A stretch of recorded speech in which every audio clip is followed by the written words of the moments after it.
Hello, welcome to our program, Elevating Stories of Climate Equity. I'm Akosua Gooseby, Community Resource Coordinator at Elevate. Today I'm here with Yami Newell, Associate Director, Community Projects at Elevate. Hi Yami, how are you this evening? Good. Hey, Kosua. Hey. In this episode, we will focus on sustainable farming and agriculture. And we are joined by Grow Greater Englewood. We have Program Manager Bweza Itaji and Mecca Bay, who is the Englewood Village Farm Steward. We are also joined by William Higgs and Vatia Hill from our Elevate Community Resources team. Up first are Bweza Itaji and Mecca Bay from Grow Greater Englewood, an organization that works in partnership with community stakeholders to develop local food economies. Hello, you two. Thank you for being here. Hello. Hi, thank you for having us. Absolutely. Can you tell us more about your organization and the work that you do? Let's go to Mecca. Oh, hi, I'm Mecca Bay. I am the lead steward for our Englewood Village Farmers. It's a collective under the umbrella of Grow Greater Englewood. And my mission is to help vet farmers for the Englewood community, Black and Brown, and provide space, land for them to farm in a sustainable area that's booming Englewood community. And I am actually a farmer on 58th and Ada, and the name of our farming group, along with Bweza, is Sisters in the Village. I love it. How about you, Bweza? And I also work with Grow Greater Englewood and Sisters in the Village. And within my role in Grow Greater Englewood, I'm focused on stewarding the Englewood Nature Trail, which is just under a 2-mile long elevated former train line that we are working to convert into a community-oriented nature space. The core values of Grow Greater Englewood are building, connecting, and protecting. How do you incorporate those core values into your interactions with the community? Those are really at the core of everything that we do within Grow Greater Englewood, specifically as it relates to land and having land be available for the community. So the building part ties into some of our different programs where we install backyard gardens in Englewood residents' home for free. And the protecting part is part of what Mecca was mentioning her role is to make sure that there's land protected and allocated for Black and Brown farmers within the community, and connecting, just making sure that we know all of the resources that we have at our disposal within our community and our larger networks as well. So it's really at the core of everything that we do. Awesome. And are there any challenges you face around climate change and/or water conservation? Mecca? Climate change, that's a constant issue because we live in Chicago. And being farmers in Chicago, and the task we have to be able to sustain our farming time is contingent on the climate. But we do, in our organization and the work that Sisters in a Village, the work that we do, we make sure we're intentional about, exposing and really educating what climate change really means. And in regards to water resources, we know it's an issue, but we're fortunate to have resources to be able to combat those issues. I'm also, within my work that I do, I'm on a water access task force, making sure that growers, whether you have a community garden or a sustainable farm like us, a production farm, that you have access to clean water, which Chicago, Illinois has the cleanest water in the, not the world, but like in the United States, I think. Yeah.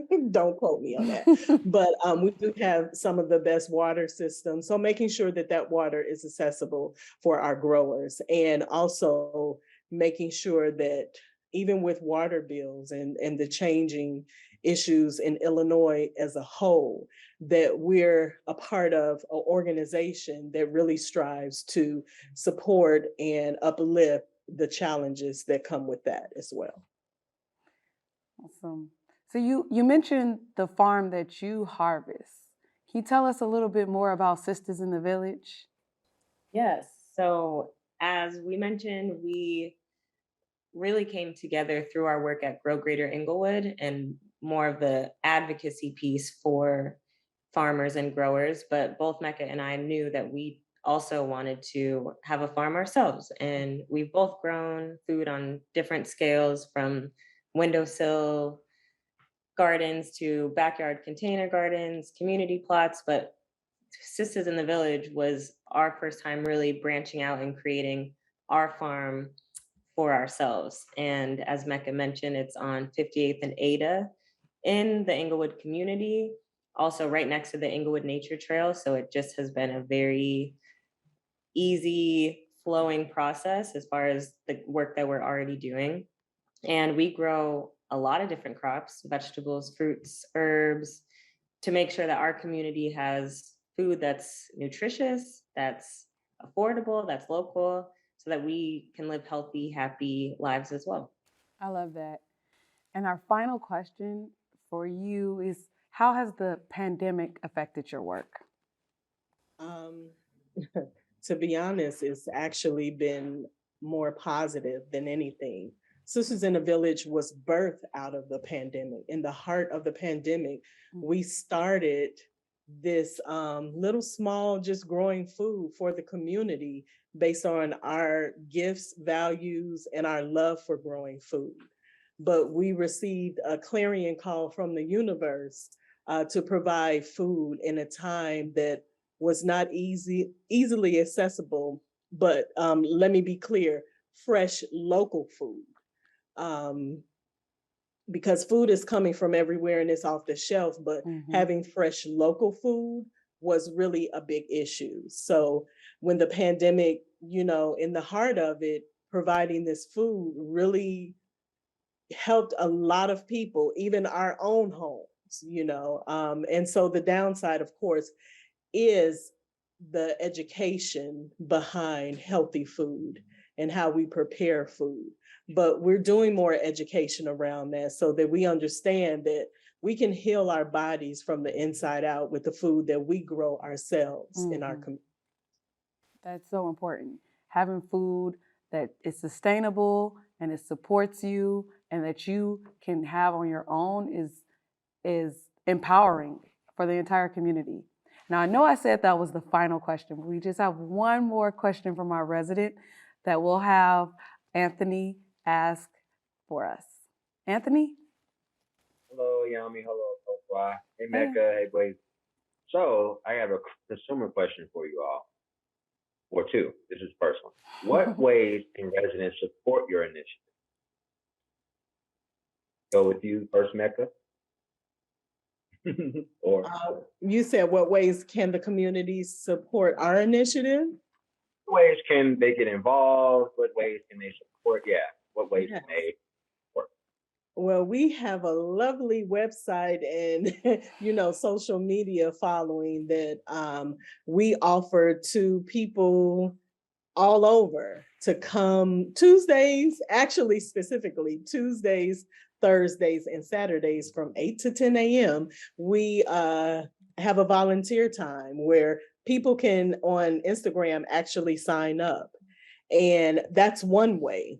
Other ways is just because we're in the community, we're literally in the heart of the Englewood community. We're open to people just literally coming up to us, asking us questions.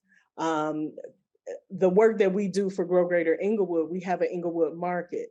So we make ourselves known there. The Englewood Village Farmers is a part of the Englewood Village Market. It was birthed out of that. So just making the community aware, and they're able to support us just by showing up, just by being a presence. We love to talk to people. We love to vibe. We have had the most amazing experience being in Englewood. So yeah, just being present for us. Thank you. That's my next question. does your organization include any ways for specifically the youth to get involved? Any youth programs, anything like that? Absolutely. So first I'll say Sisters in the Village is all about intergenerational exchange of knowledge and connection. So we this year, most recently, have been working with the Girl Scout troops from Barbara A. Sizemore Academy. It's very important for us to make sure that the knowledge we have around growing food is shared with the next generations, especially because they're the ones who will be stewarding this work after us. So we have workshops from seed to table, showing these young people how to grow food, how to plant the seeds, how to take care of the crops, harvest them, and then it'll culminate in a celebration dinner in October where we prepare some of the food that we've grown with them. And also the volunteer windows are open for all ages. Of course, if there are youth, we ask that they're with a guardian or a parent, but we're always happy to work with young people and just share the knowledge and eat the food that we grow. Our tagline is "We grow, we eat," and that's for everyone. Love that. Thank you so much, Boyza and Mecca, for joining us today. Thank you for having us. Sing us. Thank you. Take care. Take care. Elevate is always here to help break down the facts on complex issues. Now, let's take a look at this video. We're here partnering with an organization in the center of Chicago, South Side. Elevate Energy is supporting the work of Greater Auburn Development Corporation, and we're bringing water, fresh water, bottled water, to augment the regular distribution that they do on Tuesdays as they serve the South Side. Elevate Energy is a nonprofit that does work nationally, but is headquartered here in Chicago. Our vision is that everyone deserves healthy, safe, affordable ways to have heat, power, and water in their homes, no matter who they are or where they live. I'm real excited and encouraged by the ways in which we stretch ourselves to be relevant to people in their struggles and what's happening in the community. I think this effort really bridges a lot of the gaps among the community that are often isolated or split. So I am hopeful, and it is an empowering and powerful experience.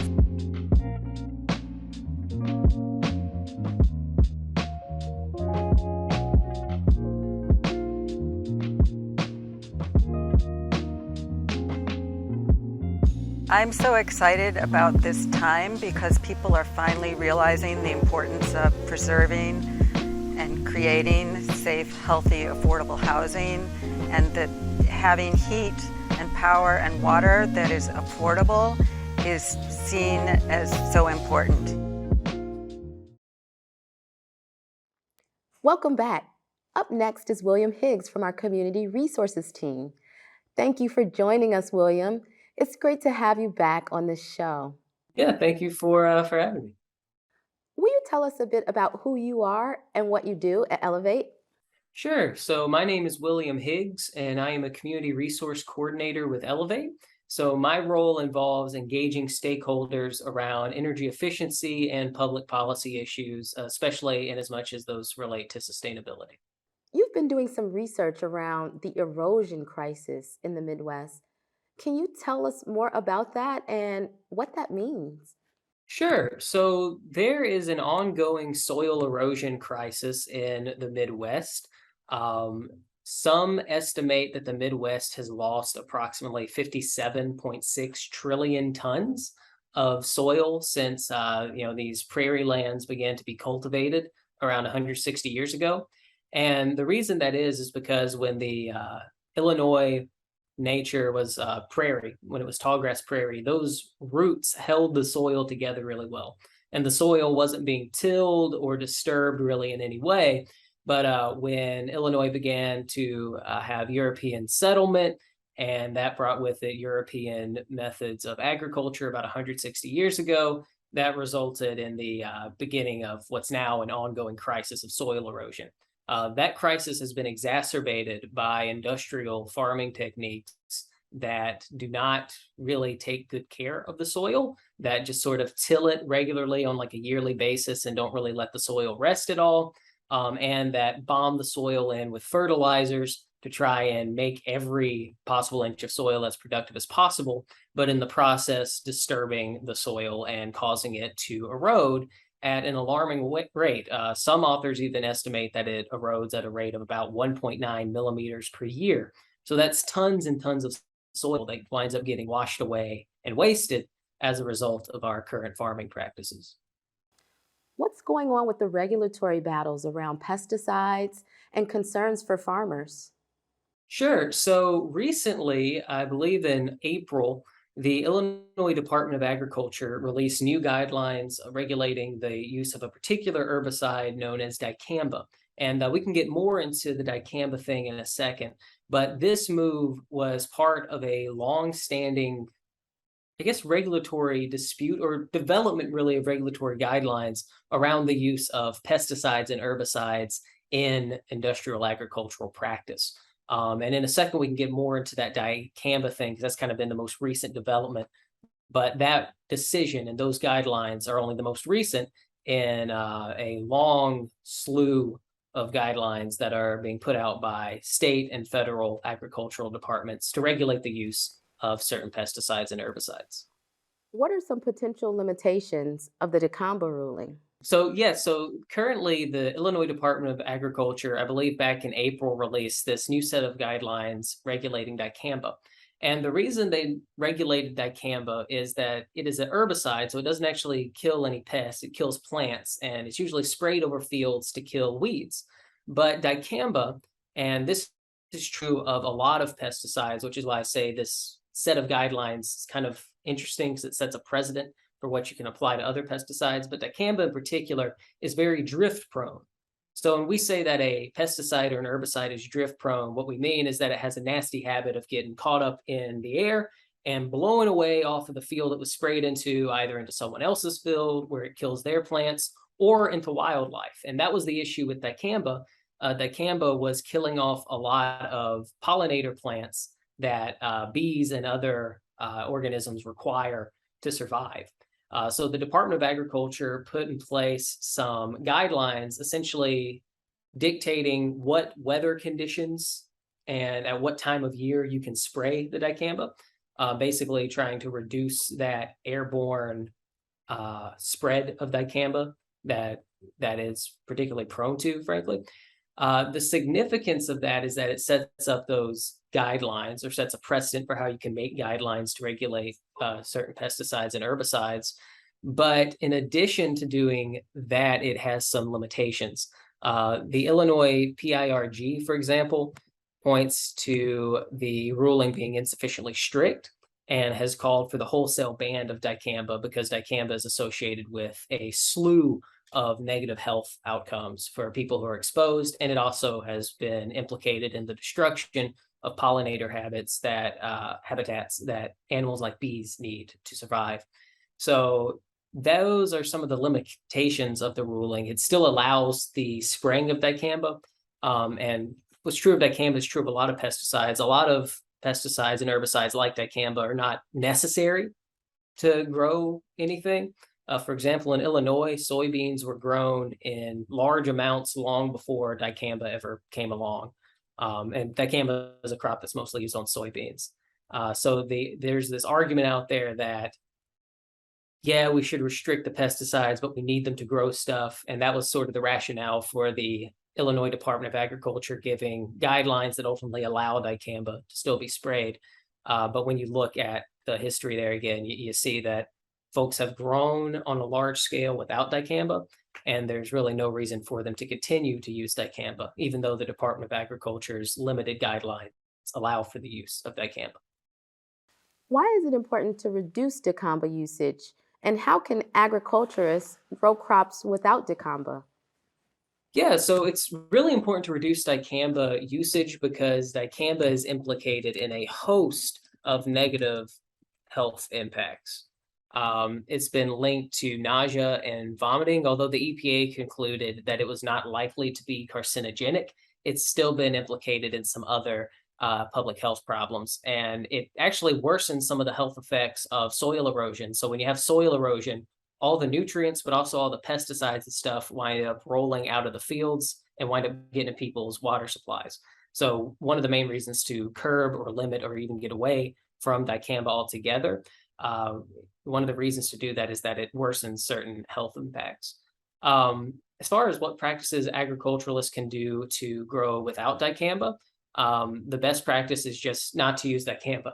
There are other herbicides out there that are less drift prone than dicamba.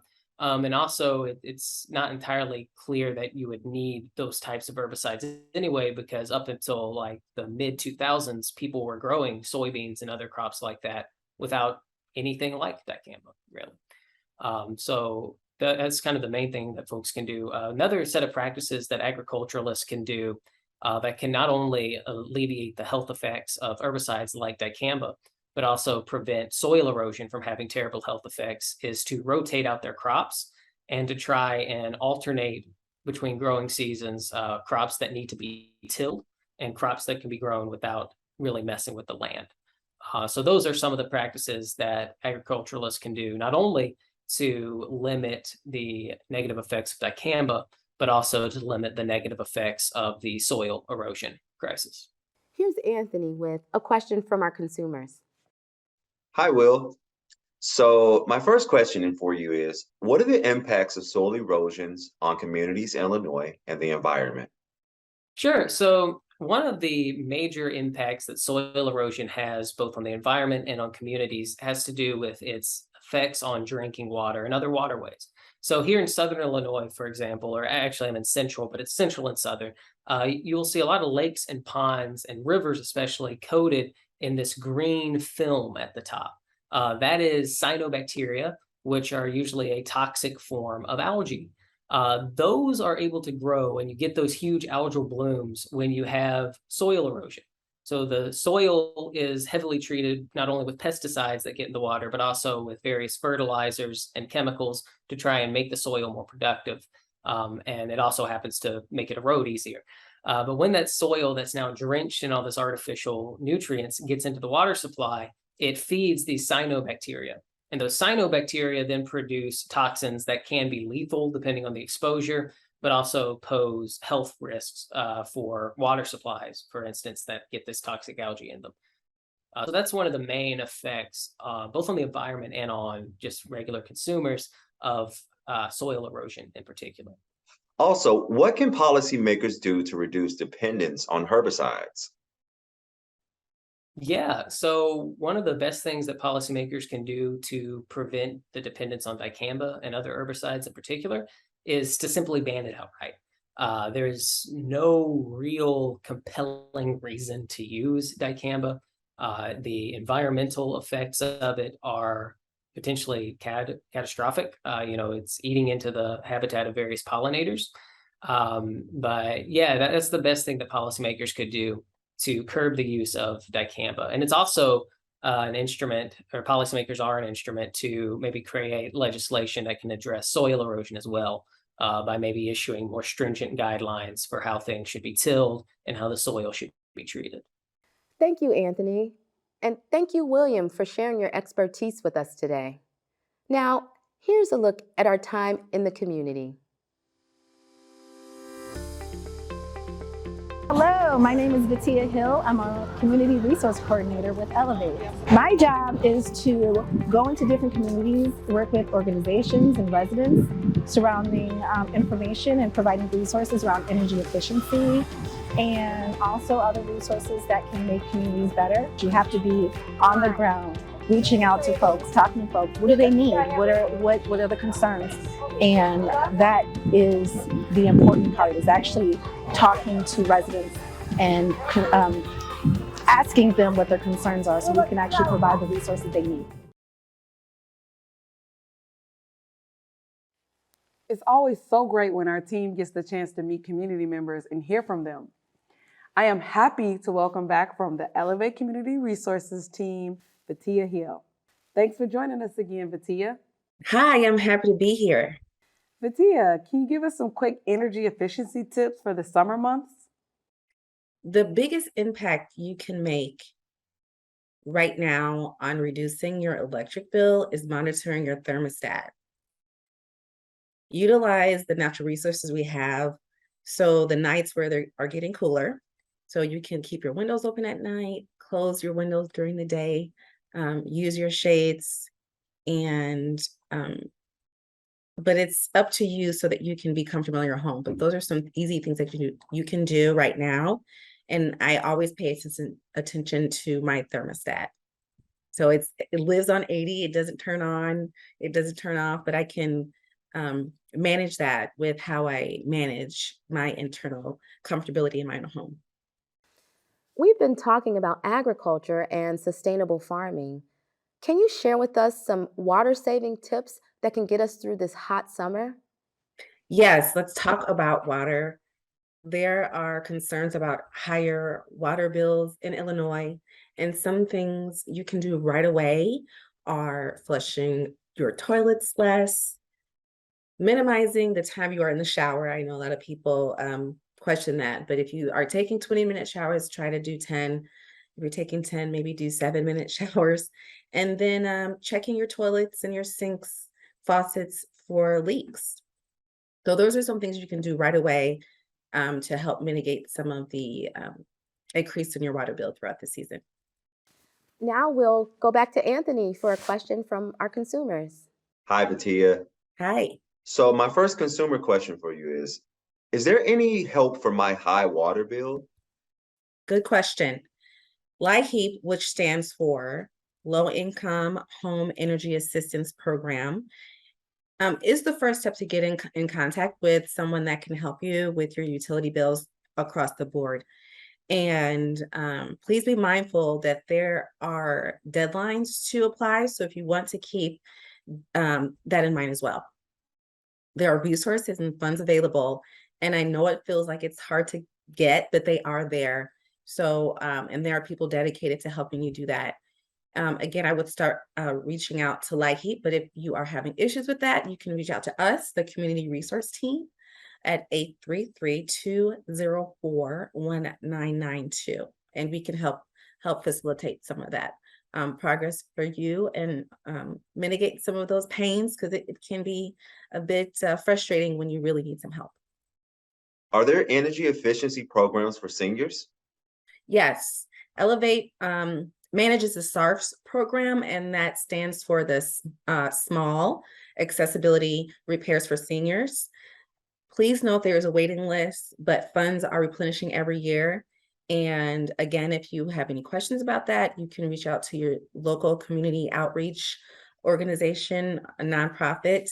And if you can't find that, you can definitely give us a call at 833-204-1992.